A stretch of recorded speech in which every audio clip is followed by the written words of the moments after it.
Roman Emperor Julius Caesar was once kidnapped by pirates and laughed about it. When he was kidnapped by them in the year 75 BC, Julius Caesar told the pirates that their ransom demand was too low and instead they asked for more. He joked with the pirates, but after being released, he hunted them down and crucified them, just as he promised. In the 1800s in New England, there was a vampire panic. Rural towns in the area believed that tuberculosis was caused by undead draining life. Bodies were dug up, organs burned, and people would even drank ashes in effort to stop the vampires. I don't know about you, but I would have just eaten a copious amount of garlic bread to keep the vampires away. Around 3,000 years ago, in ancient Egypt, Egyptian women would urinate on barley and wheat seeds to see if they were pregnant. If the barley sprouted, it meant they were having a boy, and if the wheat sprouted, they were having a girl. If there was no growth, they were not pregnant.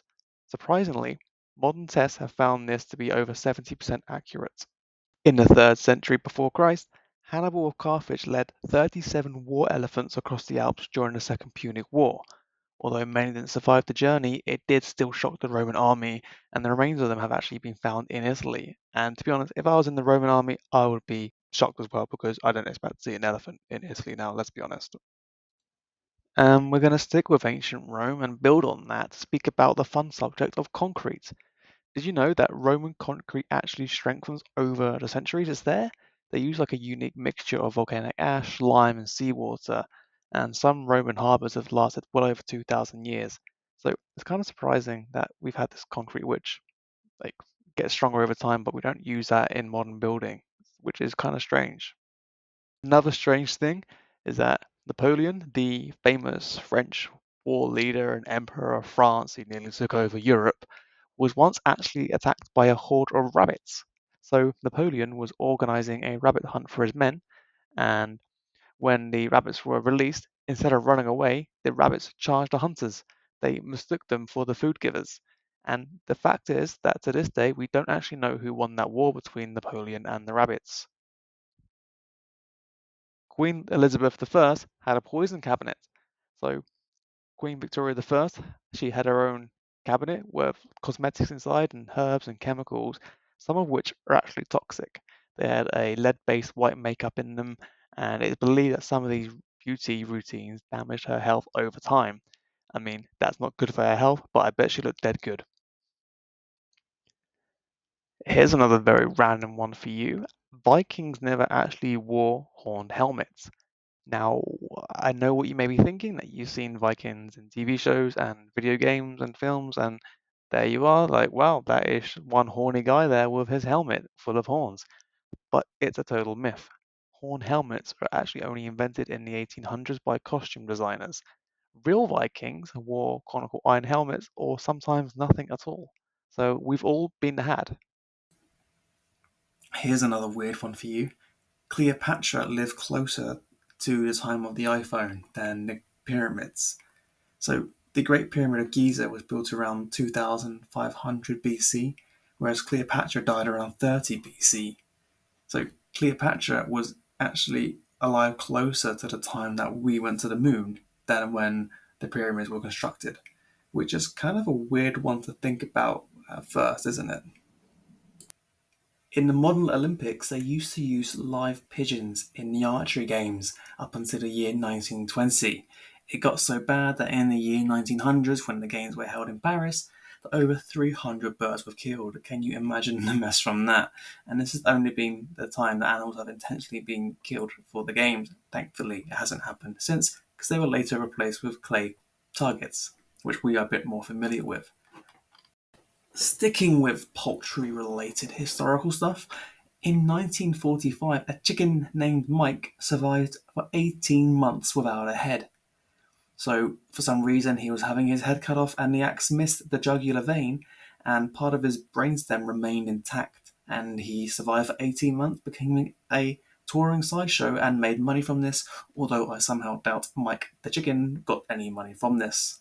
They used to feed him with an eyedropper, which how that works, I don't know. The largest dollar bill ever printed in the United States was in 1934, which was worth $100,000. They used this to transfer funds between Federal Reserve banks for internal transactions. and it was never actually given to the public, which is a shame because today that 100,000 would be worth 2.2 million US dollars, and that could go a great way to help me pay my rent the next month. An American media tycoon called William Randolph Hearst bought Brandonstoke Priory Castle in England and shipped it over to California stone by stone, where it left in crates for decades, and parts were only used later on for the construction of Hearst Castle, a bit like a modern day Lego set, you could say. The continent of Antarctica wasn't officially discovered until the year 1820. I say officially because it did appear on some maps long before this, although their rationale and reasoning for this isn't well known. Some believe they could have just been copying other cartographers, and others say maybe they discovered it themselves or went off of local knowledge. In 897, Pope Stephen VI put his predecessor Formosus on trial. What was weird is that Formosus had obviously been dead by this point, so they dug up his corpse, put him in papal robes, and put him in court, which is kind of weird because obviously whatever Pope Stephen VI was going to say would have fallen on deaf ears. Sticking with the topic of popes, in the year 1582, Pope Gregory XIII introduced the Gregorian calendar, which is what we still use today. Countries that adopted this had to skip 10 days to fix drift. What this meant is that people went to bed on October the 4th only to wake up on October the 15th. Norway once knighted a penguin. That's right, a king penguin who lives in Edinburgh Zoo goes by the name of Sir Niels Olav, who was knighted by Norway's army and even holds the title of brigadier. Sir Niels Olav even inspects troops during visits, which has been a tradition since the 1970s. Let me know down in the comments below if you would go into war with Brigadier Sir Niels Olav the penguin. I know I certainly would. I would die for that penguin. There once was a real dancing plague which killed people. Yes, this does sound weird. So, what it was is that in the year 1518, people in Strasbourg in France literally danced themselves to death. Dozens would dance uncontrollably for days on end, and the cause of this is still debated, with theories including mass hysteria to some form of poisoning. Either way, the one thing we can conclude on is that there was murder on the dance floor. Staying in France for a moment, in 1951, the town of Pont Saint Esprit suffered mass hallucinations.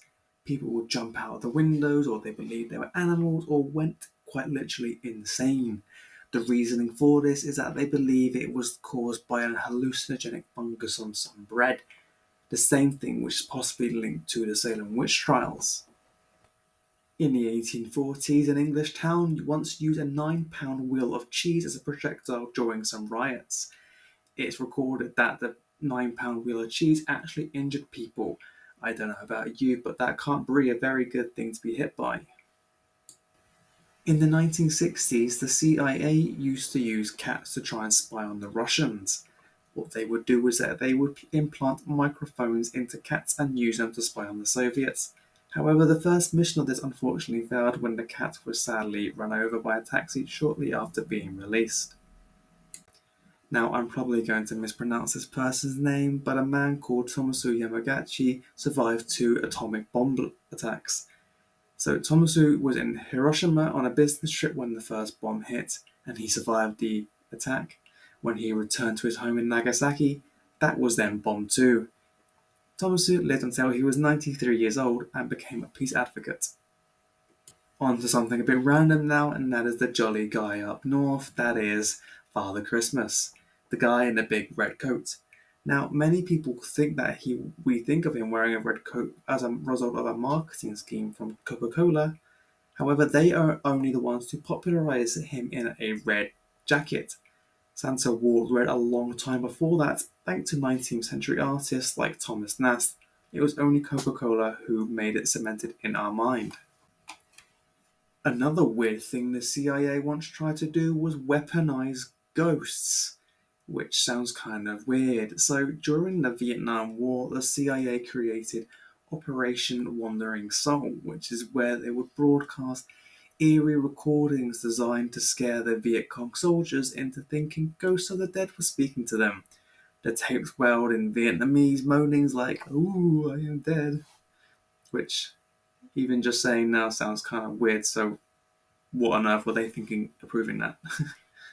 Now, this is a very interesting subject, so please sit on the edge of your seats, and that is to talk about the safety pin invention. In 1849, Walter Hunt created the safety pin in a single afternoon to settle a $15 debt. He patented it and sold the rights for $400, but unfortunately never saw any of the fortune that it made for others.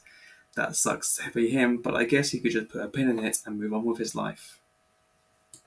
Leonardo da Vinci is considered to be one of the smartest people to have ever lived, and in the 1400s he designed the robot. Based on drawings from the year 1495, his robot was reconstructed in the year 2002 and surprisingly actually worked using pulleys and gears.